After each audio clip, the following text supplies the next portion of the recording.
Hey everybody, Jake Reichbart here. Today a classic standard. Someday my prince will come arranged, not arranged, just made up on the spot for solo guitar. After this performance, on the other side, stick around because I'm going to share some guitar notes, chord substitutions, thoughts about the performance itself, so us guitar nerds could enjoy a discussion about those things. But before that, first of all, I'm going to perform the song for you. And even before that, I just want to ask you folks to please subscribe to my channel. Press that bell button icon so you can get notifications when I post a new video. Please support my channel. I'm coming here every Friday to post a new video for you to enjoy. I've been doing so for more than 10 years. And just a few weeks ago, I passed my 500 solo guitar arrangement video mark. So like that right away. Press that like button just for that. The other thing you can do for me is check out my instructional materials. I have great video lessons dealing with solo guitar arranging, fingerstyle. In fact, I just finished producing a lesson titled An Introduction to Fingerstyle Guitar and Solo Guitar Arranging. That thing runs 2 hours and 40 minutes. It's a great lesson you can download from me. The information is below. Just email jake.reichbart@gmail.com and I'll send you all the information. Thanks again, and someday my prince will come.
I hope you enjoyed that, and here are a few notes about the performance. And first thing I want to mention is the choice of key. I went with the key of D, and I tried it in a lot of different keys, and what I found was that because of the large range, because of the distance between the lowest and the highest note in the song, none of the other keys really worked well for me. I ended up with a key of D because the lowest note that I could find right here, which is pretty low already to play for a solo guitar arrangement, ended up being here, which I can still work with, and the highest note,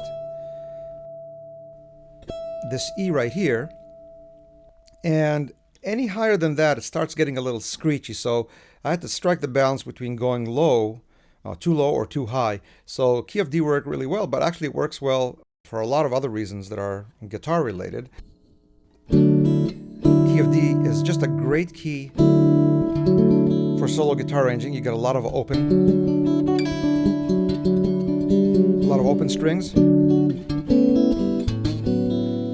For the first degree, lots of open strings for the 2, and ditto for the 5, 4, 3.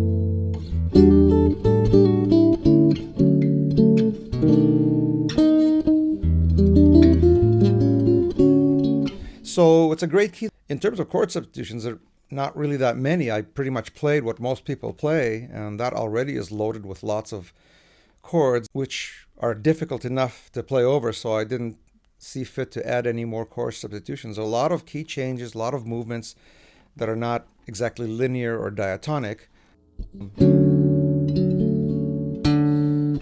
From your 1 chord, your 3 chord as a 7th. So already you have to make an alteration and express that A sharp in there. And then the 4, which is fine. But from this 4 to its 3, which is the B7, which in the key of D would then be the 5 of the 5 of the 5 of 1. So it gets a little twisted, and the way to get through that is kind of follow what the 3 and 7 of each chord are. So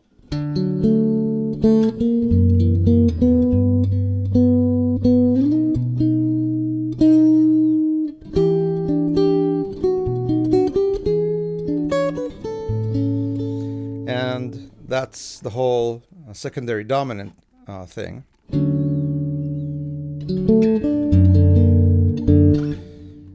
And again, lots of beautiful voicings can be derived from open strings, so I think I started with this voicing for the F sharp 7. I was going to do this, which we all hear all the time, but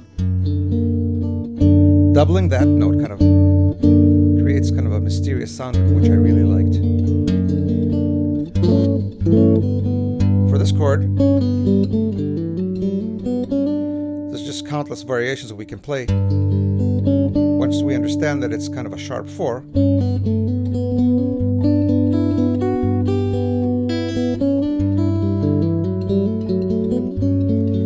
See all these colors just in this one position.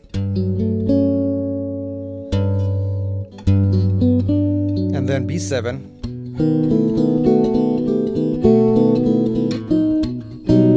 Taking advantage of open strings. I love this voicing.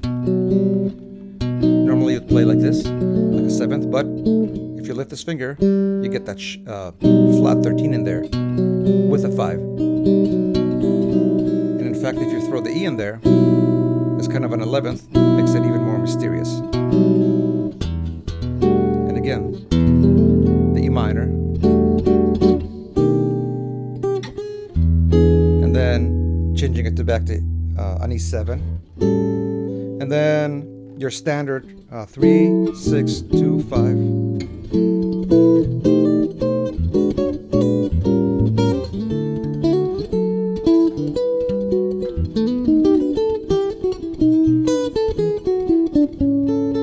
That's your guide tone right there.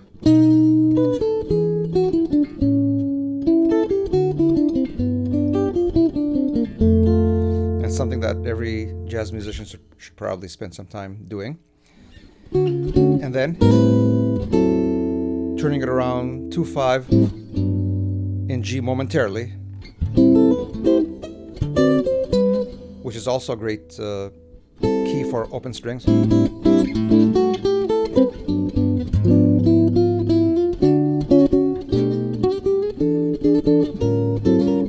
And turning it around to the D. This was not an easy tune to play. I spent the last couple of weeks working on it, actually playing it on every gig. And I can probably benefit from working on it for 2 more years, and I'm sure I'll come up with something better. I didn't feel like waiting 2 more years, so this is what we got. So thanks again for watching. Subscribe to my channel. Send me an email to ask for information about my lessons, and we'll see you next time. Thank you.